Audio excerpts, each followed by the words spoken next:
Hello everyone, Sebs here. Today we're going to talk about the two interchangeable lower cap platens that come with the Delclynee Hat Press. Having those interchangeable bottom platens is a lifesaver. Now you have different size platens for different size hats. Some hats require a larger platen because they have a bigger pressing surface, while others need a smaller one. We've got the larger platen on here. You're going to place your hat down, then pull down on the tension lever. It looks good, but see this gap right here? There's a lot of space between the platen and the cap. When you have that gap and press down, you're going to see a lot of creasing in the cap. The cap is going to look really uneven.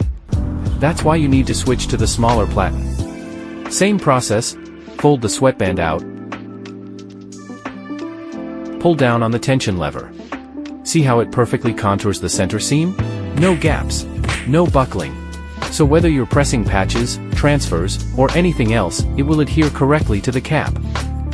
Thanks for watching. Stay confident, stay creative.